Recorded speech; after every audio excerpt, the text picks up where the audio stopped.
अस्सलामुअलैकुम students, welcome to my YouTube channel. इससे पहले कि मैं नेक्स्ट प्रोसीड करूँ, अगर आप मेरे चैनल पे न्यू हो और आपने अभी तक मेरे चैनल को लाइक एंड सब्सक्राइब नहीं किया तो please like and subscribe my channel ताकि आप लोगों को न्यू आने वाली अप टू डेट मिलती रहे। Now we start MTS 632 grand quiz correct solution fall 2021। सबसे पहले हम देख लेते हैं क्विज नंबर 1। यहाँ पे हमारे पास जो क्विज नंबर 1 है, if 8 is equal to -8i is equal to 8 exponential i -5/2 + 2kn then the root. तो इसके रूट हमने बताने हैं, तो इसके हमारे पास जो रूट होंगे वो 2i होंगे। तो ये हमारे पास इसका करेक्ट ऑप्शन है 2i। नेक्स्ट देखते हैं, a complex valued function of the form L of z is equal to az plus b where a b belong कर रहे हैं z से, z is a integer represent a dash transformation। ये कौन सी transformation को represent करता है? तो ये हमारे पास क्या होगी, लीनियर ट्रांसफॉर्मेशन। इसका जो हमारे पास करेक्ट आंसर है वो लीनियर, क्योंकि यहाँ पे हमारे पास कोई भी स्केयर में नहीं है और क्वाड्रेटिक में स्केयर में होता है और क्यूबिक में उसकी पावर क्यूब में होती है। तो ये हमारे पास जो इसका करेक्ट आंसर है वो हमारे पास लीनियर है। नेक्स्ट क्विज हमारे पास है, इफ़ दो complex valued function f and g satisfy the condition g of f of z is equal to z and f of g of w is equal to w, then these function are dash of each other। तो ये function एक दूसरे के क्या होंगे, ये हमारे पास एक दूसरे के रेसिप्रोकल होंगे।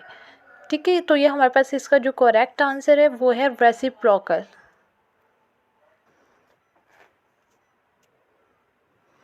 नेक्स्ट देखते हैं, नेक्स्ट है हमारे पास a complex power function is a function of the form. ये इस फॉर्म का फंक्शन है where a is a complex constant, यानी इसमें जो ए है वो एक कॉम्प्लेक्स कांस्टेंट है। तो ये हम किस तरह से इसका फंक्शन राइट करेंगे, हम राइट करेंगे सबसे पहले एफ ऑफ जी इक्वल होगा जेड की पावर में अल्फ़ा। तो ये हमारे पास है कॉम्प्लेक्स कांस्टेंट फंक्शन। नेक्स्ट आ जाते हैं,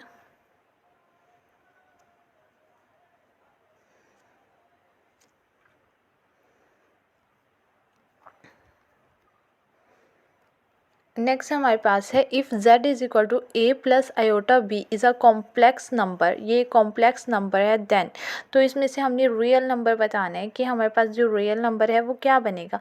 अब देखिए हमारे पास जो कॉम्प्लेक्स नंबर होता है, एक हमारे पास कॉम्प्लेक्स नंबर के टू पार्ट्स होते हैं, एक को हम रियल बोलते हैं और एक को इमेजिनरी पार्ट। जो फर्स्ट पार्ट होता है ए वाला वो हमारे पास रियल होता है और आयोटा बी वाला जो होता है वो इमेजिनरी पार्ट होता है। अब हमने इसमें से क्या बताना है, हमने रियल पार्ट बताना है इसका। तो ये हमारे पास real c is equal to z plus z bar divided by 2। तो ये हमारे पास इसका करेक्ट ऑप्शन है। नेक्स्ट देखते हैं,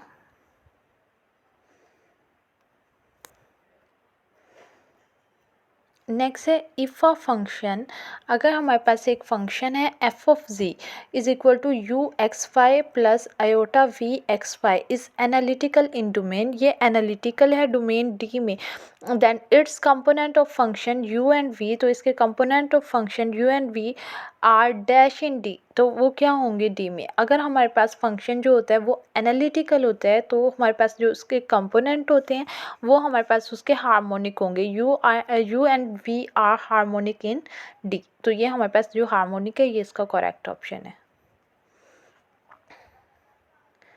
नेक्स्ट हमारे पास है आ सीक्वेंस जेड एन की एक sequence is equal to -3 plus iota 1/n cube N is equal to 1 2 3 so on for N approach कर रहा है अनडिफाइंड कन्वर्ट टू, यानी ये कन्वर्ज कब करेगी हमारे पास।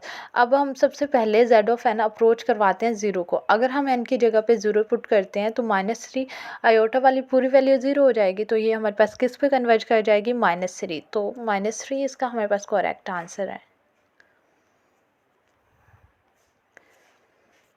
नेक्स्ट है हमारे पास the third root of 2i का थर्ड रूट बताना है। अब देखिए 2 का अंडर रूट यानी थर्ड रूट लेना है, तो 2 के अंडर रूट होल की पावर हमारे पास 3 है, iota pi by 6 plus 2k pi divided by 3, जबकि k बिलोंग कर रहा है z से, तो ये हमारे पास इसका करेक्ट आंसर आ गया है।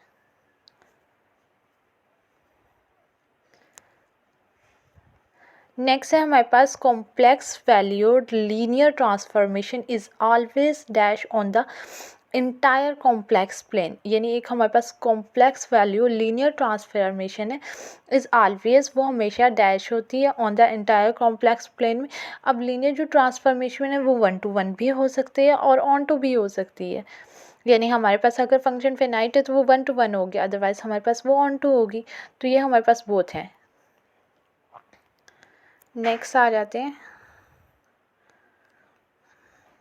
आ polar form of the complex number z, यानी z की पोलर फॉर्म क्या होगी, r is equal to sine theta plus iota cos theta, तो ये हमारे पास इसकी पोलर फॉर्म होगी।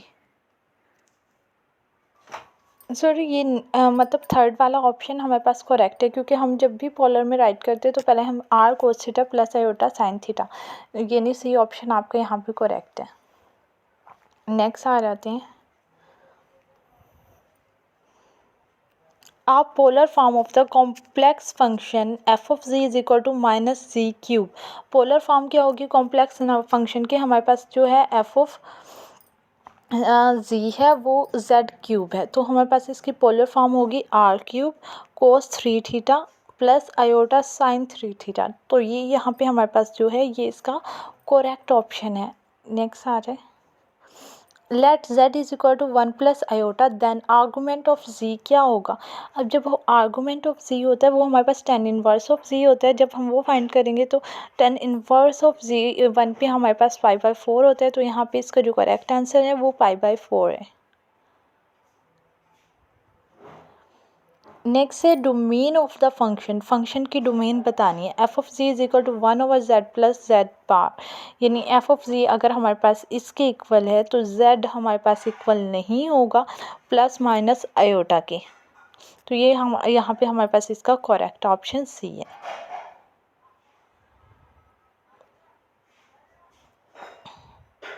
नेक्स्ट आ जाते हैं, a connected open set is called. A connected open set को हम क्या कहते हैं, अनबाउंडेड सेट, तो यहाँ पे इसका जो करेक्ट ऑप्शन है वो ये आ जाएगा। नेक्स्ट है हमारे पास the third root of 2i का थर्ड रूट, यानी हमने 2 का अंडर रूट ही होल पावर जो लिए वो 3 लिए, iota pi by 6 plus 2k pi divided by 3, k belong कर रहा है z से, तो ये हमारे पास इसका करेक्ट आंसर है। A complex valued linear transformation could be composition of, यानी जो कॉम्प्लेक्स वैल्यूड लीनियर ट्रांसफॉर्मेशन है वो किसका कंपोजिशन होते हैं, वो हमारे पास इसमें रोटेशन भी, मैग्निफिकेशन और ट्रांसलेशन तीनों ही आ जाते हैं, तो यहाँ इसका जो आई थिंक करेक्ट ऑप्शन होगा वो ऑल ऑफ द अबव होगा। नेक्स्ट हमारे पास a Cauchy Riemann equation are not satisfied at the point of z not, यानी काशी रीमान इक्वेशन अगर सेटिस्फाइड नहीं करती जेड नोट पे then the function is not, तो फंक्शन क्या नहीं होता, डिफरेंशिएबल। अगर हमारे पास फंक्शन डिफरेंशिएबल होता है तभी काशी रीमान इक्वेशन सेटिस्फाइड होती है, अदरवाइज वो नहीं होती। नेक्स्ट है आ कॉम्प्लेक्स नंबर 4 आयोटा की power 4 have the number of root, इसके कितने नंबर्स ऑफ रूट होंगे, ये हमारे पास इसके 2 नंबर्स ऑफ रूट होंगे, तो इसका जो करेक्ट ऑप्शन है वो 2 है हमारे पास यहाँ। नेक्स्ट है the cartesian form of the complex number C6 cosine pi, तो इसका हमारे पास जो कार्टेशियन होगा वो होगा हमारे पास -6, तो -6 is the correct option of this quiz. Next हमारे पास है the sum of complex number, अगर हम कॉम्प्लेक्स नंबर का सम लें 3 + 2 आयोटा एंड 1 + 7 आयोटा, तो हमारे पास जो फर्स्ट 3 है और इसमें हम 1 ऐड करेंगे तो ये हमारे पास 4, और 7 में जब हम 2 ऐड करेंगे +9 आयोटा, तो ये हमारे पास इसका करेक्ट ऑप्शन आ जाएगा। नेक्स्ट है the Cauchy Riemann equation on a pair of real valued function. ये पेयर है रियल वैल्यू फंक्शन का ऑफ 2 रियल वेरिएबल, जिसमें 2 रियल वेरिएबल हैं u x y and v is equal to x y r, u of x is equal to v of y। यानी हमारे पास Cauchy Riemann equation जो होती हैं वो 2 होती हैं। एक हम u ऑफ x को v ऑफ y के इक्वल रखते हैं, और u ऑफ y को जो हम इक्वल रखते हैं वो होता है -v ऑफ x। तो इसका जो सेकंड है वो हमारे पास इसका करेक्ट है। नेक्स्ट हमारे पास है a function v is said to be harmonic. एक फंक्शन v को हम हार्मोनिक कहेंगे इफ़ एंड ओनली इफ़, सिर्फ इसी सूरत में अगर v double X is plus v double Y is equal to 0, यानी v का 2 टाइम पार्शियल डेरिवेटिव लें और v का 2 time partial derivative with respect to y लें और उन्हें ऐड कर दें तो वो 0 के इक्वल आए, तो ये हमारे पास जो हार्मोनिक इक्वेशन होती है ये सेटिस्फाइड हो जाती है। नेक्स्ट हमारे पास है if z is equal to, अगर हमारे पास जो z है वो इक्वल हो a plus iota b is a complex number, ये कॉम्प्लेक्स नंबर है, देन तो हमारे पास real z is equal to z plus z bar, ये इक्वल नहीं होगा 2 के। तो ये हमारे पास इसका जो है करेक्ट ऑप्शन है, क्योंकि यहाँ पे हमने रियल को बताना है, इमेजिनरी को नहीं बताना। अगर वो हमसे इमेजिनरी का पूछते हैं तो वो हम आयोटा वाले बताएंगे। तो ये रियल हमारे पास ये है, तो ये हमारे पास इसका करेक्ट ऑप्शन है। नेक्स्ट आ रहे हैं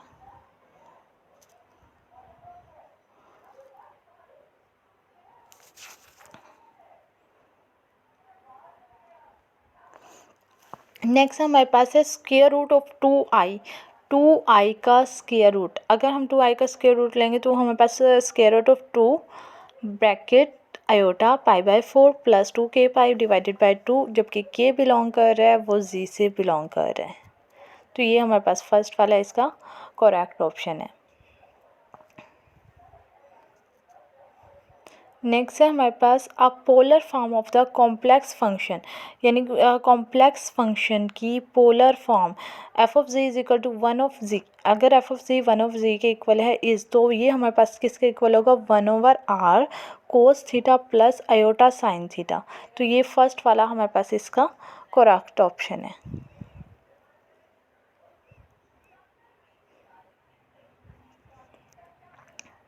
नेक्स्ट हमारे पास है इफ़ एफ ऑफ z, अगर हमारे पास एफ ऑफ z इक्वल हो z स्केयर के and g of z equal हो 1/z के, देन g एफ ऑफ 3, यानी सबसे पहले हमारे पास देखें f की वैल्यू क्या है z स्केयर और g की क्या है, हमने g में पुट करना है ना f को, तो हम लिखेंगे g is equal to 1/z square. ये हमारे पास रियल फंक्शन है और 1/z में हमने पुट कर देना है 3 1/z स्केयर, हमारे पास 1/3 का स्केयर 9 होता है, 1/9 इसका हमारे पास करेक्ट आंसर आ जाएगा। नेक्स्ट है हमारे पास द लिमिट, जो हमारे पास लिमिट है z over z bar is equal to, तो ये किसके इक्वल होगी, ये एग्जिस्ट नहीं करेगी। जब हम इसमें वैल्यूज़ पुट करके चेक करेंगे इसे, तो ये इसका जो आंसर है वो हमारे पास आएगा डज नॉट एग्जिस्ट, क्योंकि लिमिट एग्जिस्ट ही नहीं कर रही है। Next conjugate of the complex number, यानी कॉम्प्लेक्स नंबर का अगर हम कॉन्जुगेट लें इज़। अब हम कॉन्जुगेट जब किसी भी नंबर का लेते हैं, फर्स्ट वाला एज इट इज़ आता है, जो आयोटा के साथ होता है उसका साइन चेंज हो जाता है। तो यहाँ पे 1 MCQ आई थिंक स्किप हो गया नीचे से ऑप्शन, तो मैंने तो इसका जो राइट ऑप्शन है वो 8 - 3 आयोटा आ जाएगा। नेक्स्ट हमारे पास है let z is equal to, अगर z हमारे पास इक्वल है 1 + आयोटा के देन r, तो r किसके इक्वल होगा, r में हम क्या करते हैं जो z होते हैं हम उसका स्केयर्स लेते हैं, उसे ऐड करते हैं और फिर अंडर रूट लेते हैं। तो 1 का स्केयर प्लस 1 का स्केयर 1 और 1 होगा 2, तो ये हमारे पास इक्वल होगा 2 के अंडर रूट के। नेक्स्ट हमारे पास है a point at which a function ceases to be analytical is called a, यानी ऐसा पॉइंट जहाँ पे फंक्शन केस करे टू बी एनालिटिकल हो, वो पॉइंट क्या कहेगा, नॉन सिंगुलर, क्योंकि सिंगुलर पॉइंट पे वो एनालिटिकल होता है। नॉन सिंगुलर ऐसे पॉइंट है जिस पे वो एनालिटिकल नहीं होता, तो इसका जो करेक्ट ऑप्शन है वो नॉन सिंगुलर है। नेक्स्ट है हमारे पास द कॉम्प्लेक्स नंबर, हमारे पास कॉम्प्लेक्स नंबर z है जो 2 plus iota 0 will be located. तो हम इसे किस तरह लोकेट करेंगे, मैंने ऊपर भी आपको बताया a plus B iota, first जो होता है वो रियल होता है और सेकंड जो होता है वो इमेजिनरी होता है। 2 हमारे पास इसमें क्या है, at -2 is on the real axis, ये रियल एक्सिस है, जबकि 0 है वो इमेजिनरी है। तो फर्स्ट हमारे पास इसका जो है वो करेक्ट है। नेक्स्ट हमारे पास a point at which a function ceases to be analytical is called a dash point. एक पॉइंट जिस पे फंक्शन एनालिटिकल हो क्या कहलाएगा, नॉन सिंगुलर पॉइंट। तो ये हमारे पास इसका करेक्ट आंसर आ गया, नॉन सिंगुलर। नेक्स्ट वही रिपीट हो रहा है, complex number z is equal to 2 plus iota 0 will be located. तो हमारे पास फर्स्ट जो है वो इसका रियल है, तो ये हमारे पास आ गया -2 is the real axis. Next हमारे पास है distance between two complex number z1 and z2। z1 और z2 में डिफरेंस कैसे बताना है, z1 माइनस z2 का मोड। तो ये हमारे पास इसका डिफरेंस आ जाएगा। The polar form of the complex number की पोलर फॉर्म बतानी है, 2 माइनस 2 आयोटा, यानी 2 माइनस 2 आयोटा की जब हम पोलर फॉर्म फाइंड करेंगे तो ये हमारे पास 2 का साइंस π/4 आ जाएगा। तो ये हमारे पास इसका यहाँ पे करेक्ट ऑप्शन है। I hope you well be understand. अगर आपका कोई भी क्वेश्चन हो या कोई भी क्यूरी, आप विदाउट हेसिटेशन आप कमेंट में पूछ सकते हैं। Thank you for watching. अगर वीडियो अच्छी लगे तो मेरे चैनल को सब्सक्राइब भी कीजिएगा।